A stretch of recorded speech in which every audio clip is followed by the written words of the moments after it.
Welcome back, ladies and gentlemen. This is Super Thunderblade for the Sega Genesis, an arcade helicopter combat game brought to us by Sega in 1989. Originally a launch title on the Genesis, and never has it been so easy to die. Repeatedly. This game is hard. There's really not too much going on here as far as the storyline goes, but here's what the manual has to say on the subject. You and Super Thunderblade must take control of its state-of-the-art artillery to defeat the renegade guerrilla armies with plans to dominate the world. Luckily, Super Thunderblade has the technology, but do you have what it takes? I would say yes normally if we weren't piloting the flimsiest helicopter on the face of the Earth. The idea here is to blast your way through an almost infinite amount of enemies that are firing at you from just about every angle imaginable. The problem is, it only takes one hit to destroy your chopper, and there are hardly any instances where there are anything less than 5 or 6 fireballs hurling their way at you. On top of having to dodge enemy gunfire and shoot down whatever you can, you'll also be maneuvering around countless obstacles that stand in your way. Oh, and guess what? Yep, it only takes one run-in with a wall or a tree to send your chopper to a spiraling, fiery death. Get used to that sound. There are only 4 levels in Super Thunderblade, but each one does have multiple sections. Usually, there will be a straightforward third-person shooting section followed by a mid-boss encounter.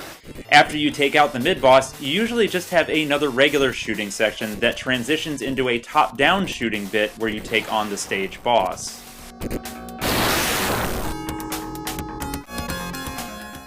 Super Thunderblade is one of those games that relies heavily on knowing a pattern. For example, pretty much all of the mid-bosses in each level are really easy once you realize that all you have to do is fly around in a circle and fire. The same thing usually goes for the actual level bosses in the top-down areas.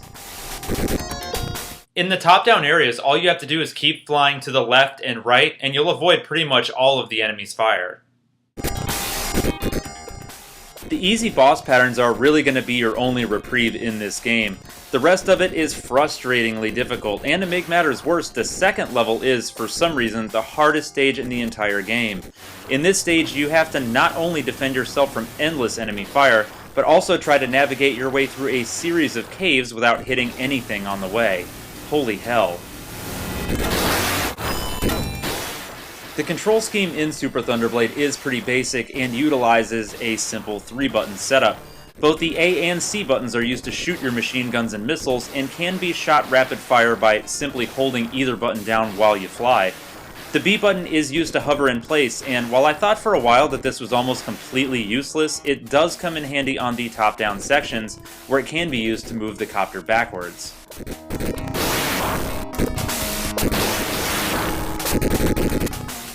The graphics in Super Thunderblade aren't bad, but they're really not going to amaze you in any way. While I do like its style, I can't help but think it looks like yet another scrolling 1980s arcade game, which I can forgive since it's such an early game on the Genesis.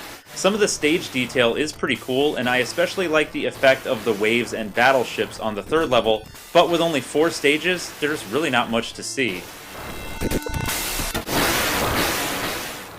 Also, there's always so much going on that it can be really hard to tell where you need to fly, which will no doubt result in many aggravating deaths along the way. Couple that with some pretty goofy hit detection, and you've got a recipe for a pretty maddening experience.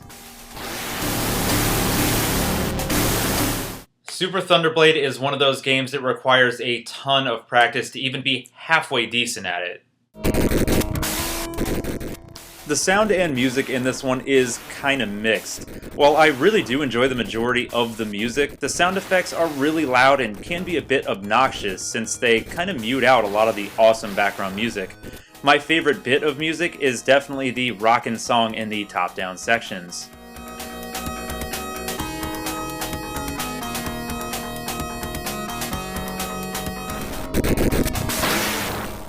Super Thunderblade is a pretty cool game if you can deal with its difficulty. It takes some time to get used to before it can really be enjoyed to the fullest, but once you do, it is pretty rewarding. I would recommend picking up Super Thunderblade if you're a fan of games like Afterburner or Space Harrier, but be prepared to be humbled by it. Once you know what to expect, the game is a lot more fun. It can be found at very reasonable prices, with complete copies usually selling for under $10 online. For that price, it's a welcome addition to any Sega fan's library. As always, guys, I'd like to thank each and every one of you for watching and subscribing. And until next time, stay classic.